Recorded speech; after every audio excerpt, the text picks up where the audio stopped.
అగ్రవర్ణ పేదలకు 10% రిజర్వేషన్ కల్పిస్తూ కేంద్ర కేబినెట్ నిర్ణయం తీసుకుంది. ఈ నిర్ణయం సంచలనంగా మారనుంది.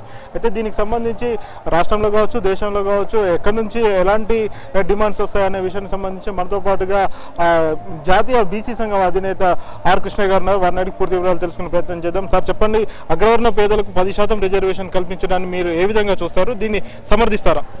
మేము దీన్ని పూర్తిగా వ్యతిరేకిస్తాం. ఇది రిజర్వేషన్ల యొక్క మూల సిద్ధాంతానికే వ్యతిరేకమైనటువంటి అంశం. రిజర్వేషన్లు పేదరిక నిర్మూలన పథకం కాదు. అగ్రకులాల్లో పేదవాళ్ళు ఉన్నారు. వాళ్ళ పేదరిక నిర్మూలనకి ఏం చేయాలి? ఎకనామిక్ ప్యాకేజ్ స్కీమ్స్ పెట్టాలి. ఇల్లు లేని వాళ్ళకి ఇల్లు ఇవ్వాలి, భూములు లేని వాళ్ళకి భూములు ఇవ్వాలి, ఆస్తులు లేని వాళ్ళకి ఆస్తులు ఇవ్వాలి. అంతేగాని రిజర్వేషన్లు పెట్టడం ఏమిటిది? రిజర్వేషన్ల యొక్క సిద్ధాంతం ఏమిటిది? రెండు మూల ప్రతిపాదికలు ఉన్నాయి, ప్రిన్సిపల్స్. ఒకటి, కుల వివక్ష, సామాజిక వివక్షత గురవుతున్నటువంటి కులాలకు రిజర్వేషన్లు పెట్టాలి. రెండవది, ఇంతవరకు విద్యారంగం లోపల ఉద్యోగ రంగం, మెడికల్ కాలేజీలో సీట్లు లేదు, ఇంజనీరింగ్ కాలేజీలో సీట్లు రాకుండా, అదేవిధంగా ఉద్యోగాలలో ఉద్యోగ అవకాశాలు రాకుంటున్నటువంటి కులాలను గుర్తించి వాళ్లకు ప్రాతినిధ్యం కల్పించడానికి రిజర్వేషన్లు పెట్టాలి. ఈ రెండు బేసిక్ ప్రిన్సిపల్స్ ప్రకారము రిజర్వేషన్లకు మూల సిద్ధాంతం తప్ప పేదరికం కోసం పెట్టలే. పేదరికం కోసం ఎక్కడ అన్ని కులాల్లో పేదవాళ్ళు ఉన్నారు. ఆ కులాల పేదవాడిని డెవలప్ చేయడానికి ఎకనామిక్ ప్యాకేజ్ స్కీములు పెట్టాలి. అంతేగాని సామాజికంగా ఉన్నత స్థాయిలో ఉన్నటువంటి అగ్ర కులాలకు రిజర్వేషన్లు పెట్టడాన్ని మేము తీవ్రంగా వ్యతిరేకిస్తున్నాం. గతం లోపల కూడా అనేక సందర్భాల్లో రాజస్థాన్లో పెట్టారు, మహారాష్ట్ర పెట్టారు, గుజరాత్లో పెట్టారు, మన ఉమ్మడి తెలుగు రాష్ట్రాల్లో కూడా పెట్టారు. అప్పుడు కూడా కోర్టు కొట్టేశాయి. ఏమంటే ఈ రిజర్వేషన్ల వల్ల ఇది రిజర్వేషన్ల సిద్ధాంతానికి విరుద్ధము. అగ్రకులాల్లో వాళ్ళే ముఖ్యమంత్రులైనరు, వాళ్ళే ప్రధానమంత్రులైనరు, వాళ్ళే రాష్ట్రపతులు, గవర్నర్లు, బ్యాంకు డైరెక్టర్లు అన్ని వాళ్ళే అయినరు. ఉద్యోగాలన్నీ కూడా ఇంతవరకు వచ్చిన ఉద్యోగాల లెక్క తీస్తే 90% వాళ్ళే ఉన్నారు.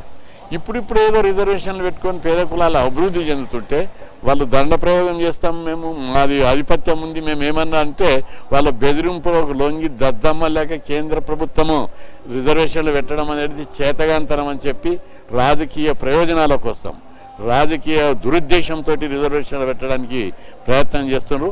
ఈ వైఖరి మార్చుకోవాలని చెప్పి నేను హెచ్చరిస్తున్నా. ఇది లీగల్గా కూడా నిలబడదు. రాజ్యాంగాన్ని సవరించేది అగ్రకులాల్లోని పేదల కోసం కాదు, బీసీల కోసం రాజ్యాంగాన్ని సవరించు. 71 ఏళ్ళు అయింది ఈ దేశంలో బీసీలను బిచ్చగాలని చేశారు. రాజకీయంగా వాళ్ళకి రిజర్వేషన్లు లేవు, చట్టసభలో రిజర్వేషన్లు లేవు, 14% ప్రాతినిధ్యం లేదు. దేశంలో 29 మంది గవర్నర్లు ఉంటే ఒక్క గవర్నర్ బీసీ లేడు. 20 బ్యాంకులు, జాతీయ బ్యాంకులు ఉంటే ఒక్కదానికి చైర్మన్ బీసీ లేడు. ఏదో ఒక్కసారి ఆ బీజేపీ నుంచి ప్రధానమంత్రి అయ్యి ఆయన కూడా ఈ అగ్రకులాలకి చేస్తుంటే బీసీలకు ఎవరు చేయాలి? ఇక బీసీ ప్రధానమంత్రి ఉండి బీసీలకు ఏమీ చేయకపోతే, నువ్వు ఓ రిజర్వేషన్లు పెంచకపోతే, పొలిటికల్ రిజర్వేషన్లు పెట్టకపోతే, జాతీయ బీసీ కమిషన్కి ఒక్కదానికి రాజ్యాంగబద్ధమైన హోదా ఇచ్చినావు.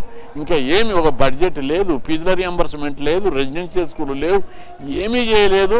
మళ్ళీ ఈరోజు కొత్త నినాదం తీసుకొచ్చి ఇది పెడితే ఇది సమాజంలో కాంట్రవర్సీకి దారితీస్తుంది. దీన్ని మేము ఎట్టి పరిస్థితులు ఒప్పుకునేది లేదు. ప్రపంచంలో కూడా అనేక దేశాల్లో రిజర్వేషన్లు ఉన్నాయి. అమెరికాలో ఉన్నాయి, ఆఫ్రికాలో ఉన్నాయి, అనేక దేశాలు ఉన్నాయి. అక్కడ వర్ణ వివక్షతకు గురవుతున్నటువంటి వర్గాలకు రిజర్వేషన్లు పెట్టారు. కానీ తెల్లవాళ్ళలో పేదవాళ్ళు ఉన్నారు, మేము వాళ్ళకి రిజర్వేషన్లు పెడతామనలేదు. అమెరికాలో రిజర్వేషన్లు ఉన్నాయి. ఎవరికి ఉన్నాయి? నల్లజాతి వారికి ఉన్నాయి. వర్ణ వివక్షతకు గురవుతున్నారని రిజర్వేషన్లు పెట్టారు. ఆఫ్రికాలో రిజర్వేషన్లు పెట్టారు. నల్లజాతి వారి కోసం రిజర్వేషన్లు పెట్టారు తప్ప తెల్లవాళ్ళ లోపల పేదోళ్ళు ఉన్నారని రిజర్వేషన్లు పెట్టలే. అందుకే ఇది రిజర్వేషన్ల మూల సిద్ధాంతంకే వ్యతిరేకం. కాబట్టి ఈ వైఖరి మంచిది కాదు. ఏదో ఎన్నికలు వస్తున్నాయి, రాజకీయ ప్రయోజనాలు, చైతన్యవంతమైనటువంటి కులాలు, ఇవి బీసీ కులాలు, ఎస్సీ కులాలు, నోళ్ళు లేని వాళ్ళు వీళ్ళు ఏం బీక్తారని చెప్పి ఇష్టం వచ్చినట్టు చేస్తాంటే మేము ఒప్పుకునే ప్రశ్న లేదు. దీన్ని తప్పనిసరి వ్యతిరేకిస్తాం.